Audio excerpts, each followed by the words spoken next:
It's your ability to become the audience to your own performance. And we do this by asking 3 very simple questions. What do I know? What don't I know?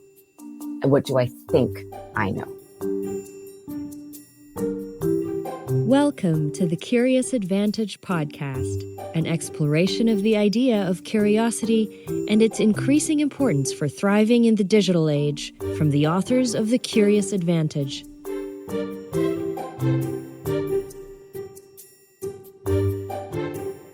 Hello and welcome to this episode of the Curious Advantage podcast. This series is about how individuals and organizations use the power of curiosity to drive success in their lives and businesses, especially in the context of our new digital reality.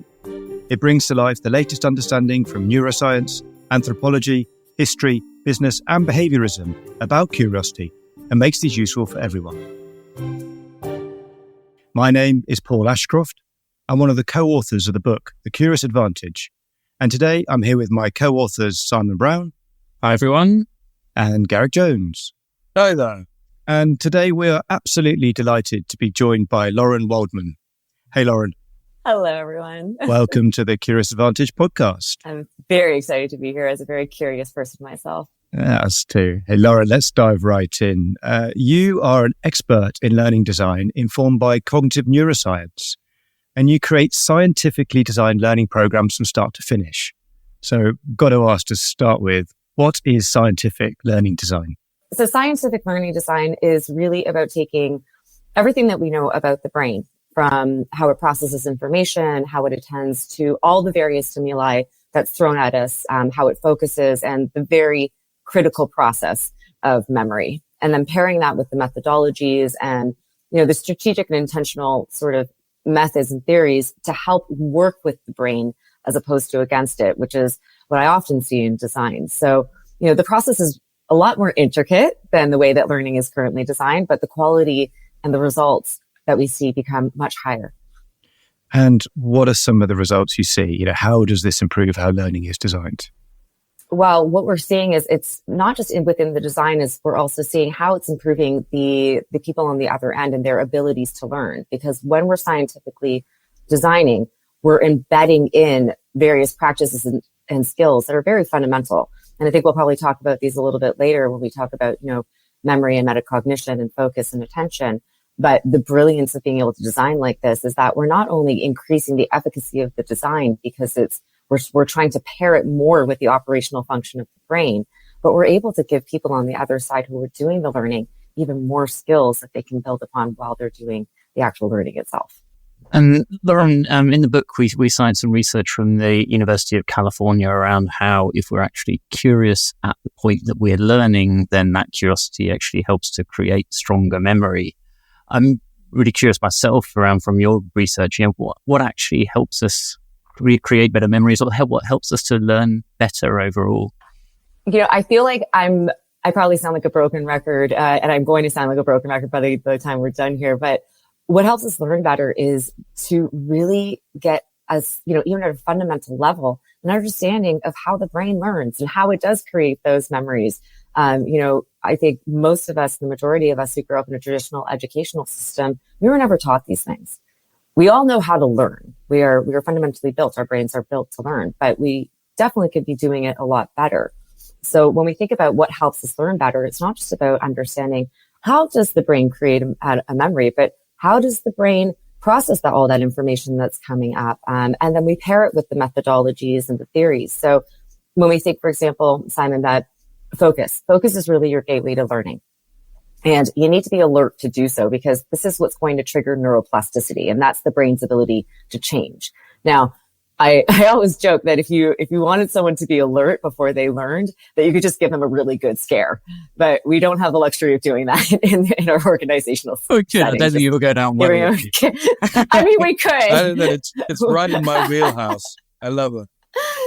I'm a big joker, and I think, for those who have seen the series that I created, there are actually moments of me scaring people in the series. But, it's not necessarily that tactic that you want to use, but what it would do is it prompts the release of epinephrine or adrenaline in the brain. which, we want that because that chemistry is going to stimulate not only for us to be in a better position to learn, but it's also going to help with the memory process. This is what I find so fascinating about your work, Lauren, is how it's focused on the neurochemistry, and your research comes out of neurochemistry. Can you tell us a little bit more about that research and how you understand neurochemistry impacts our learning beyond just a jump fright? So this is a topic, Garrick, that I'm so intrigued by because, when you get to see the inner workings of a brain, which most of us don't get the opportunity to do, what we discover is that there are so many mechanisms that we can't see that are governed by this chemistry. And I just want to make sure that everyone knows is that as a translator, this isn't my direct research. I'm doing all the translation of the research on behalf of the scientists. So this is research coming from all the global neuroscientists and the cognitive neuroscientists, like all around the world. But I'd say amongst the ones that I find the most fascinating when it comes to learning would be dopamine, which I think most people are familiar with. But then we've got acetylcholine, which is a little bit less familiar with everyone. So let's talk about dopamine for a second. Now, dopamine has this long-standing reputation of being that feel-good chemical. And it is. It most certainly is. But the how and the why it impacts learning and how it can form the way that we design, this is where it kind of gets really interesting. Now, dopamine is released when we encounter something pleasant or surprising. And it's part of the reason why the brain loves novelty so much. It's also when we talk about curiosity, right? It's all stimulated from that same sort of driver of this. We can have that dopamine and dopaminergic neurons. Those are cells. We used to talk about the difference that makes a difference in learning. How can you create something which is different enough to get some attention? And I guess this is what the neurochemistry is doing. The brain is being triggered. You get a hormone release, and it's the difference you're paying attention to. Am I understanding that right? Mildly. Please help. Please help. So let me give you an example. There was a paper I was reading, and there's a great example. There's a scientist, Rafal Bogzak, and in his paper, he gave this example about ice cream. And he says, if a new flavor of ice cream tastes better than you expected, it's going to release that dopamine. It's going to tell the brain, this flavor is worth choosing again. So when we translate that over, into learning and learning design, we can insert these very novel moments, these unexpected moments into it. And it's really going to trigger that dopamine, which in turn, again, can contribute to the memory consolidation, which is what we're really after to do. But the air of caution, when I'm working with learning designers and we're teaching them all these things, you get very excited about these, I'm going to make this really cool and I'm going to throw in all these surprises and everyone's going to love my design. I said, okay, wait, because you got to be careful, because what happens when you overuse it, which again, I've seen too often, because people think we want learning to be fun. We want it to be engaging, which is true. But when you overuse it, what happens is the brain is going to start predicting, or in some cases is going to excessively start seeking it, which could derail what you actually want to be paying attention to. So you got to be cautious when you're playing around with the chemistry. How does that relate to regulation, or emotional regulation? And so how do our emotions and the regulation of them impact the learning? I think honestly, Garrick, the better question to ask is, how do our emotions regulate everything? We're humans. We feel all things. And I find it's very useful for people to understand from a science perspective, what is the difference first between emotions and between feelings? So we can get a better context of what it is that we're working with. So if we know that our emotions are chemical responses, right? And this is very hard for us mere humans to conceptualize, that we're governed by chemistry and electricity and 3 pounds of, meatloaf that we carry around every day. But our emotions are chemical responses. Now, it's chemistry being released that allows us to have a tangible conscious experience of our feelings. So if we take something like stress, for example, I think all of us have felt stress at one point or another. And if you haven't and you're listening to this, please get in touch with me. I want to know who you are and how you're accomplishing this. But, stress can be felt in so many different ways. And that response can be triggered by the stress hormone cortisol. Now, cortisol, as the stress hormone, they're chemical messengers, and those get secreted into the blood and they can travel long distances into the body. But what it can do when it comes to as far as us being impacted by learning it can trigger a fight or flight response. And this is governed by our emotional processing centers in the brain called the amygdala. And basically what's happening is when that is triggered, there's another part of the brain, the prefrontal cortex, which governs our executive function, which means our ability to focus, our ability to problem solve and goal set. Those two areas of the brain are highly connected by pathways. And when the emotional processing centers get overactive and we get to, whether, let's say stress, for example, if we're having a stress response, there's an inhibitory pathway to your executive function. So you're going to go offline. There's going to be no learning happening at that point. So being able to down-regulate ourselves, and we might be able to talk about a little bit of some of the ways that we can do that as human beings, is the fastest way that we're going to try to get our executive function back online. Because without it, we just can't learn. And you said two chemicals. I might get the second one wrong, but you talked about dopamine already. But then did you mention acetylcholine? Yes. I did. Is that what you were saying? Acetylcholine. Acetylcholine, yeah. Could you tell us about that as well? What does that do? Yeah. So acetylcholine is really it's more linked to our abilities to focus. And it's more of the, let's say it influences our attentional control mechanisms. So attention is the mechanism that allows us to focus. So being able to tap into this and turn it on is a huge benefit. Now there's very simple ways, because I know, again, it's very hard to tangibly sort of think, how do I release chemistry in my own brain? How do I do that? And as simple as it's going to sound, one of the ways that we can do this is just by simply, before you start working, before you sit down for a bout of learning, is you can stare at your screen, you can stare at the wall, but you try to hold that gaze for about 30 to 60 seconds. And this is a lot more challenging than it sounds. Focus is challenging, but it's more what's happening is you're getting what's called the top-down process. But when you're feeling that little bit of struggle, that's actually the neurochemistry being released. And it's kind of part of that process. So again, the series that we created, we've actually integrated these practices into it. And we show people, we're going to show you how to activate this and to work, say joining forces with your brain. But we're also going to distract you a little bit just to show you how easily it is to get diverted. Okay, now this is getting very interesting. So, oh, just now? It was interesting, and now it's getting really interesting. It's not meta interesting, but let's not go there. Acetylcholine, and you have practices that can help you focus, one of which involves staring at a wall for 30 seconds, because it creates a state in the brain and release. You also mentioned dopamine and cortisol. Do you have exercise related to those? I guess the regenerative ones you were talking about earlier can bring your cortisol levels down. But are there other, does your methodology relate to this? Do you use the neurochemicals? Do you introduce specific exercises within your learning programs to specifically take advantage of these? I most certainly do. Most absolutely certainly do. Yeah. So one of the issues, and I think and I'm going to backpedal just a little bit. One of the reasons why I think that this is not done more is because there's a lack of translators for the scientists into practice. And so getting this into organizations, into learning design and everything is just a lot more challenging. So do I do it? Absolutely. Do I want to see a lot more people do it? Absolutely. So the insertion of things like we just talked about, the 30 to 60 seconds before, like here's the catch, Garrick, is most people can't focus for very long because we don't recognize that focus is actually a skill.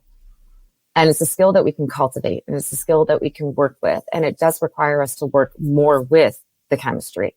So we can do the staring the 30 to 60 seconds. There's fabulous research on using waves, so brain waves. So 40 hertz is sort of the ideal here. You can go onto YouTube. You can see brown noise, pink noise. I think there's black noise now, white noise, but you're really looking for 40 hertz. Ideally, you'd also want it to be a plain beat. You wouldn't want music playing in the background, but that one's going to stimulate in a little bit of a longer way. So you're looking to start that 30 minutes before you were going to go into work or you're going to start. So for myself, when I'm practicing, if I know I have to go into some deep research, if I know I'm going to be going to some deep design, I'm going to start listening to that 30 minutes before. And I might just be walking or grabbing a coffee or just, putting myself in that place. But I'm actively working not only with the chemistry, but I'm working with the electricity as well. Now, when it comes to the stress response, down regulating the stress response, there was latest research from a group of Stanford neuroscientists, and they looked at the difference between the different types of breath work that you can do in meditation. And what they discovered was that one of the sort of the best ways that you could sort of downregulate very quickly was through what's called cyclic sighing. This is not your typical, maybe some people listening have heard of box breathing. Box breathing is when you take 4 inhales, 4 exhales, you hold 4 exhales, and you kind of like envision a box as you're breathing. Whereas cyclic sighing, I can do a quick demonstration. I know people won't be able to see us, but you'll be able to hear it. Cyclic sighing is when we're going to inhale through our nose to the maximum that we can get to. And then right at the top, we're going to take another breath in. And then release that out. And what this is doing is we're working with our parasympathetic nervous system, but we're also working with things like our carbon and our oxygen. So it's having a very tangible effects on our bodies. I've seen that deep sea divers do this, right? Who are doing the free diving. They do that to increase their oxygen capacity in their lungs before they dive in. Is that right? Yeah. And I think what people I think don't realize is that because this has become very mainstream, like breath work, meditation, like namaste, let's, go sit in the forest and hold hands. But there's actual science behind it. And I think when you understand that this is having a physiological effect on you, it's activating different parts of your body and your brain. This is why it works. There is an actual practice, but you do need to be able to do it correctly. So if I read the back, there's about 30 minutes before we go for the 40 hertz focus, looking at it on the web, looks like binaural beats seems to be the thing it's described as in what comes up. So we do that 30 minutes before that helps. Then 30 to 60 seconds staring, that's like right before, is it? Mm-hmm, mm-hmm. Yeah. And then when we go into the focus work, then I know you also talk about encouraging sort of breaks and rest within the learning process. So tell us more about what happens once we actually start on it. We get the focus, we go into the learning. What then happens through the course of that in terms of then breaks and so forth? I've heard of the Pomodoro method in the past, a sort of 25-minute stints or so forth. But yeah, take us through that process, please. So most people, when we're going into a bout of learning, it's like we dive head first. We don't even think about taking a break. We don't think about taking pauses, but there's a few reasons why we most certainly need to. And again, as we're also contextualizing this to learning design, it's important that we even learn to embed these breaks and pauses into the design itself so that we are practicing and teaching people to do that as well. Now, why do we need to take rest? Why do we have to take pauses? Well, first, the brain needs time to diffuse. It can't be in the focus mode all the time. First of all, it's exhausting. And from what we can see, as the research has shown, we can hold a good state of focus when, we're doing something new for about 90 minutes. We don't want to pass that threshold. And during those 90 minutes, you're going to get distracted. It's going to happen. But the brain needs to diffuse first to make connections and build upon existing networks. So whether that's we're using our scaffolding effects within our own brains, we need that time for that process to happen. But next, it is beyond well researched at this point that sleep or non-sleep deep rest. This was a term coined by Andrew Huberman at Stanford. NSDR is really what the brain needs in order to consolidate memory. And it's so fascinating, Simon. I had the honor and the privilege of being able to see some live fMRI footage where they injected a phosphorescent dye into the brain so you could see, pathways. And it's absolutely phenomenal when you see what a brain is doing when it's sleeping. But one of the coolest things that I learned when I was first studying memory and all of this, and it stuck with me to this day, was that sleep is the only time that we are remembering and forgetting at the same time. It is so impactful to sort of think about it that way. So that's kind of like the larger consolidation of when we're learning. So to sort of, put the expectation on anybody whether you are a student in school, whether you are an employee in an organization, to say, we're going to send you to an 8-hour day of training. You're going to go into a 4-hour day of this, or go do 3 hours worth of e-learning. And we'll get to you tomorrow and see how great you did. It still doesn't work. It doesn't work. Now, the cool thing is when it comes to design is when we insert small pauses. This is I'm going to get really, really nerdy with you guys right now. When we insert these really small pauses into the design, because again, we want to encourage people to stop. And if anyone who's been in a workshop or a keynote or anything with me, I'm doing this the whole time, is what we're seeing. Little pauses has been shown to allow for neural repetitions. Is that sort of 30-second pauses or even smaller? No, these are little micro 10-second pauses.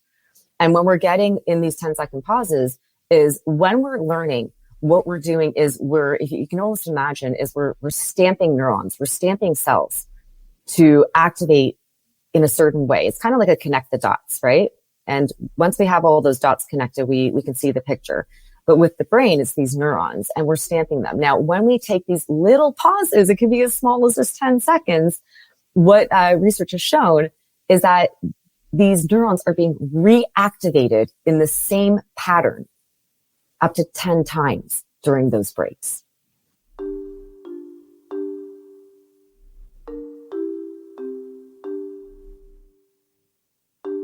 We're talking to Lauren Waldman. Lauren is the founder and learning specialist of Learning Pirate. Having studied at Harvard, Duke, and John Hopkins University, she launched Learning Pirate in 2017 in order to help individuals use their brains to their full potential and to optimize learning, work, and overall life quality. So, Lauren, I've got a question about confidence. And how does confidence and this neurochemistry understanding impact decision-making and learning? I'm really interested in decision-making, because I think it has a relationship to learning. But how does this interaction between this chemistry and confidence impact the learning?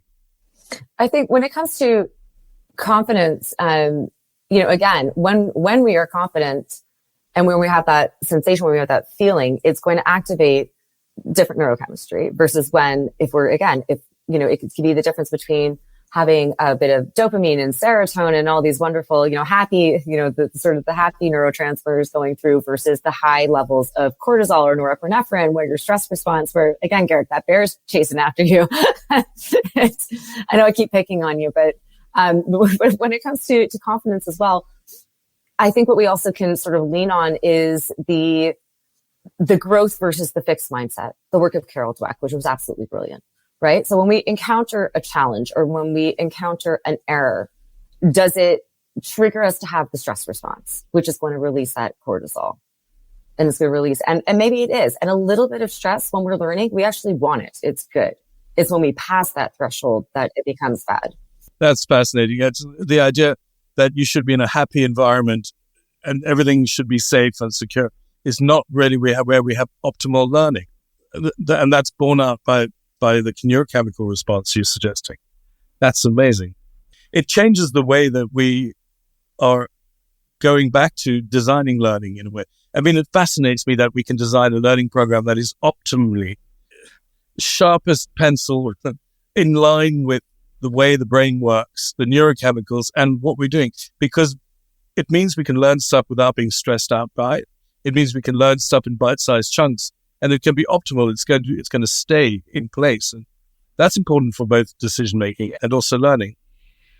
Do you think, what about curiosity? Where does curiosity come to play in the game of neurochemicals and learning and the neurological point of view? I mean, curiosity is, I think when we originally spoke, I am one of the most curious people. If I see something shiny down a dark alley, I'm going to go see what that's all about. I just need to know. But it's interesting because, it stimulates the neurochemistry in the same way that novelty does. There was a cool study done in 2014 that I was looking at by Gruber and colleagues. And what they did is they measured the brain activity while people were answering trivia questions. And they rated their curiosity for each question. Now, what they showed during the experiments, what they were doing, so they got these questions, but they were also interleaving photographs of either neutral faces or unknown faces. And that kind of acted as the probe for learning. Now, when these people were tested later, what they saw was they recalled faces shown in high curiosity trials better than they were in low curiosity trials. So that curiosity state actually did lead to better learning, even for the things that the people weren't curious about. So that was curious in itself. But what they saw was the curiosity drove activity in midbrain, which had dopamine regions in them, and another place called the nucleus accumbens. Now that's more, the dopamine, but it's also memory. So we were correlating this with areas of the brain. Some people might know the hippocampus. It's sort of best known for episodic long-term memory. And it was activating these parts of the brain. So when it comes to curiosity, again, it's wonderful to want to chase that and to be able to design learning in such a way where we are guiding people to continue to chase that curiosity, but not overdo it. Like I said, if you're constantly searching for Waldo, you're not paying attention to what you're supposed to be learning. It's great that your research also confirms the research that we did for the book, that actually, if we're curious at the point of learning, it does actually aid retention. So that's fantastic. How do we monitor our learning? So, as you've given us the techniques for sort of how we space out the learning and how we prepare for the learning, but how can we be more aware sort of through the learning process of what's going on and monitor whether we're being effective or not? This is a phenomenal question, because this comes down to a very old theory and method that has now been, over the course of, 40 years or so, been updated. So first of all, Simon, I'm going to answer it by this. Most people don't monitor their learning, and that's part of the big problem here, because they don't have they don't think about, how am I going to monitor it while I'm doing it? Again, we were never taught to do any of these things. Now, when we look at metacognition and metacognitive theory, this goes back to 1975 in the work of John Flavel. There's another Professor John Dunlowski, who was a mentor of mine, and he researched this for over 30 years. When it comes to our abilities to be metacognitive, and for those people who are listening who don't know what this theory is, I'll describe it very simply as I do, as it's your ability to become the audience to your own performance. So how do you become the audience to your own performance? For my learning designers listening, how do we help somebody else become the audience to their own performance? And we do this by asking 3 very simple questions. What do I know? What don't I know? And what do I think I know? And we want to do this at the beginning of the process and as we are going through it as well. For my learning designers, what I would encourage you to do is, because we know that people will sit down and they will try to get through that learning as fast as they can so they can get back to, their Amazon shopping or, the donuts in the kitchen at the meeting. What we really want to do is we want to embed those moments for them. And we want to be a little bit tricky. And we want to do this for ourselves as well. Stop when you're learning and go back. Try to answer one question for yourself. Do I really know that, or do I think I know that? Is that then tied also to the sort of notion around sort of conscious incompetence and so forth? So I guess what am I consciously competent of? That's the stuff that I know. What am I consciously incompetent at? Stuff that I'm conscious that I don't know. And then the unconsciously incompetent, where I don't know that I don't know it.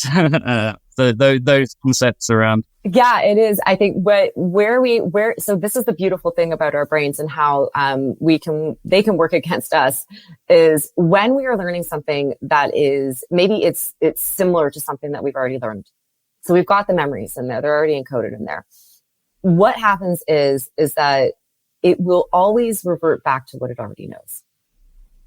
So it becomes a challenge for us and I think when we think we already know it, it will bypass it.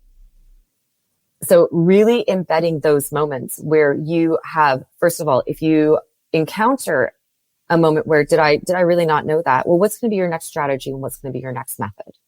Now, this is another thing that I see that, again, none of us were ever taught. We aren't taught to think about, when I'm going to sit down to learn, do I have a strategy? Do I know a variety of different methods that I can sort of reach into if what I'm currently doing isn't working? And the answer to that, unfortunately, is mostly no.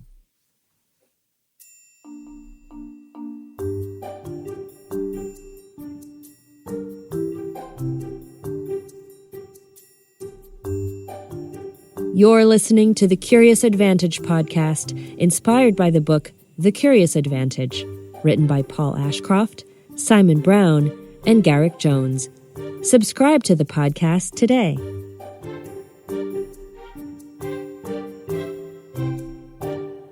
So, Lauren, we've covered what we can do with the 40 hertz sounds sort of 30 to 60 minutes before. We've done the sort of 30 seconds of focus at the beginning of a piece of learning.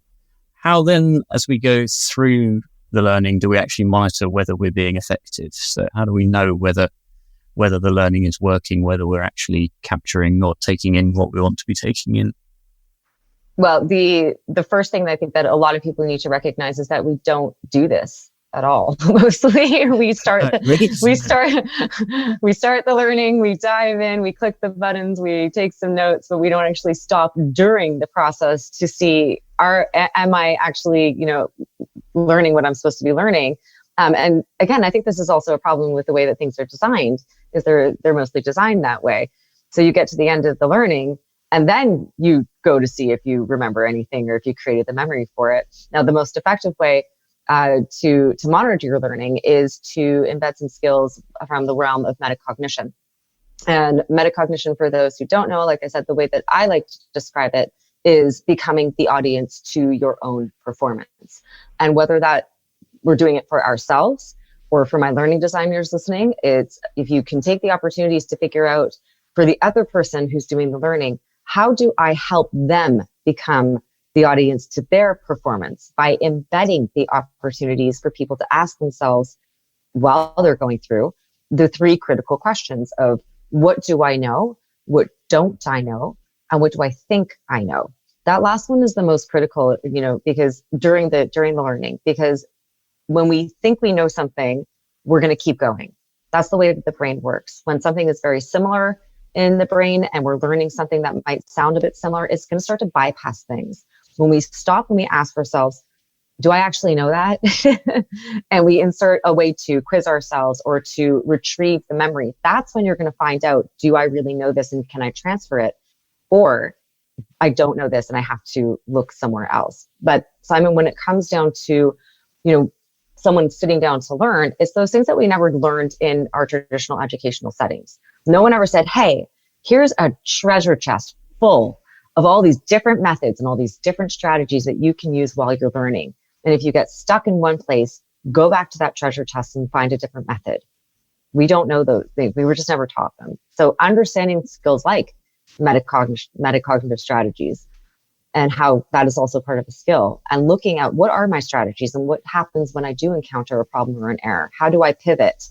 We like to use that word a lot in business. How do I pivot? But how do I pivot in my learning? It sounds like, Lauren, one of the I know you talk about habits and how you keep yourself motivated, engaged in learning over time. Fitting it in is one thing, but staying motivated, engaged. What are some of the other habits that you recommend when you're designing learning for people? Oh my gosh, where do we even Paul, that's like a whole week. So maybe that's like a whole week worth. I think, definitely that one. So let's dive in a little bit further, right? So when we look at the work of metacognition in detail, it's like I said, it's a way to monitor and regulate what you're thinking. That's where the theory really comes down to, is like, it's called thinking about what you're thinking about.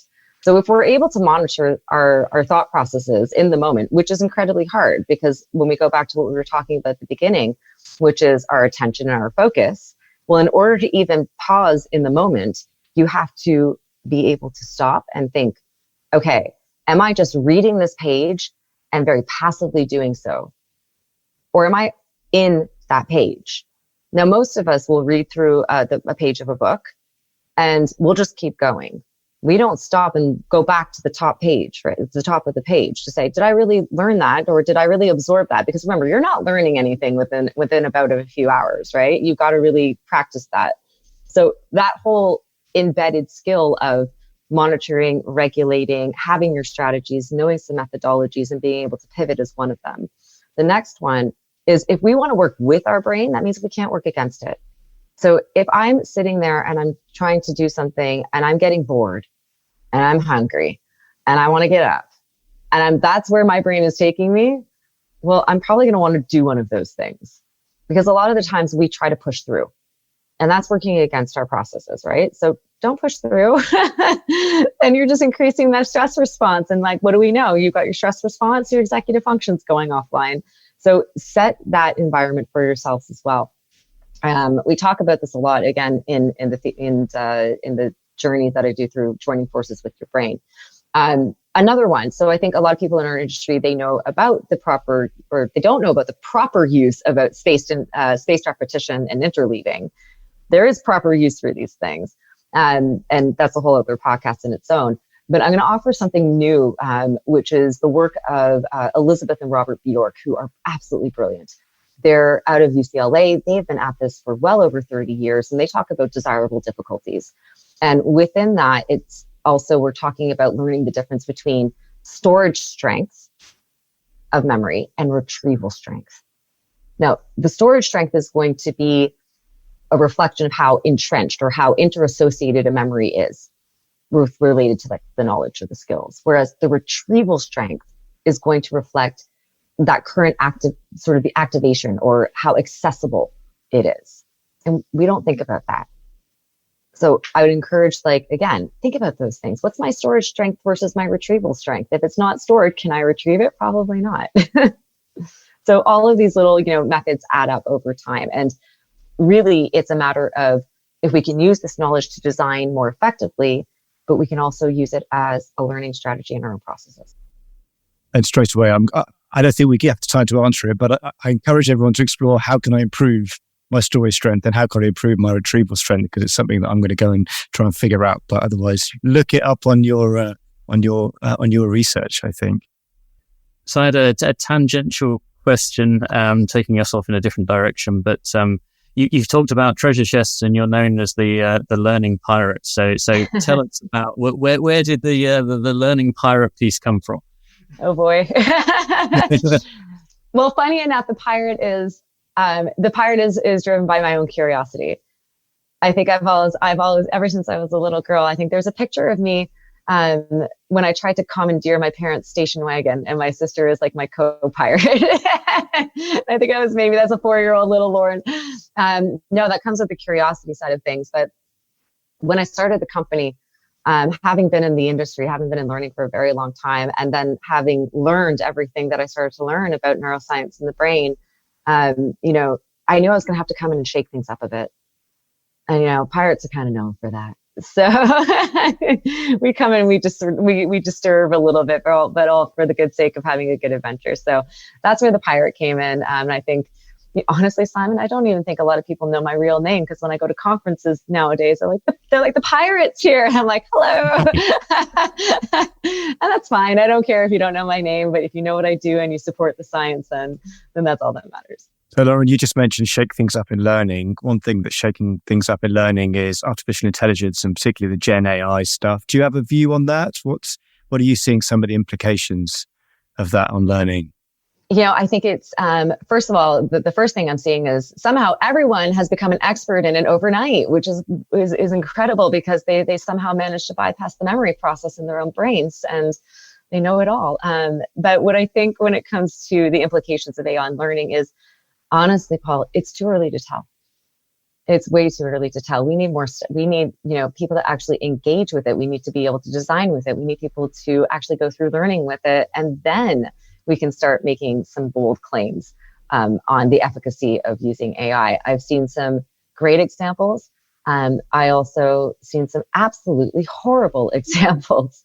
But I think we should also be a little bit more concerned, I think, from the science perspective, the educational perspective, is we're looking at the implications of AI on executive function and our abilities to be more discerning, and, our abilities to problem solve a little bit, more, because we're trusting a lot of what's being put up in front of us, but we already know unfortunately, if you don't know the knowledge, how can you verify if it's true? So in some cases, we're seeing that although AI is really wonderful for some things, it's causing a lot more work because you have to keep going back and verifying if you're doing your due diligence. So we've covered a huge amount there, Lauren. So scientific learning design, critical processes of memory, how we need to work with the brain, not against it, how we can improve our ability to learn, how the brain creates memories and the importance of focus. You've taken us through a whistle-stop tour of neurochemistry around dopamine, acetylcholine, and various other brain chemicals. We've learned about the prefrontal cortex. We've learned some techniques around how we can prepare with 40 hertz sound 30 minutes before learning, stare at a screen 30 to 60 minutes, 30 to 60 seconds at the beginning of our learning, and then some techniques to actually help us focus and go through, including some breathing techniques and things as well, and keeping to not more than 90 minutes max to be able to keep that focus.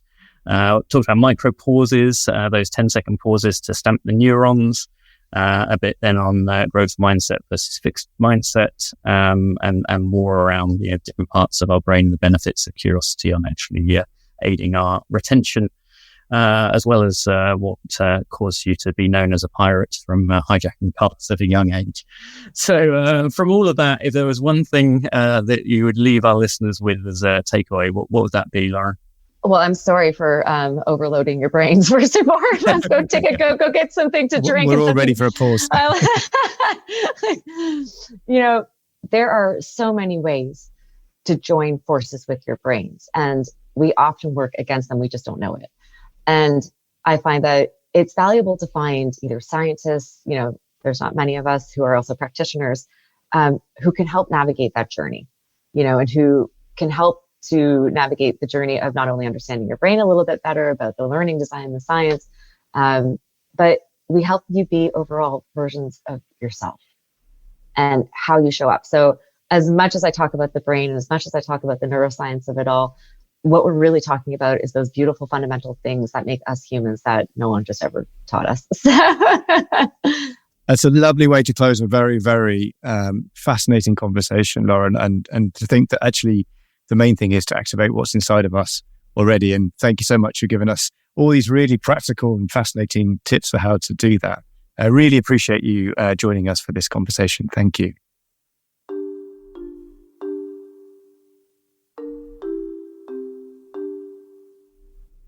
You've been listening to a Curious Advantage podcast. We're curious to hear from you.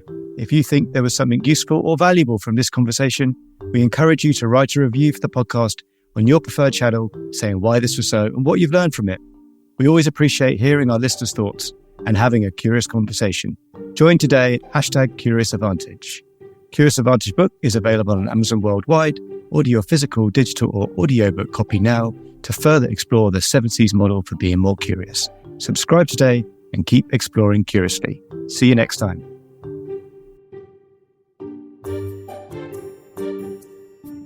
Thank you for listening to the Curious Advantage podcast. The Curious Advantage book is now available to purchase on Amazon. Stay tuned for the next episode and keep exploring curiously. This podcast is produced by Aliki Palinelli and John McGinty and edited by Jill Damatak-Futter.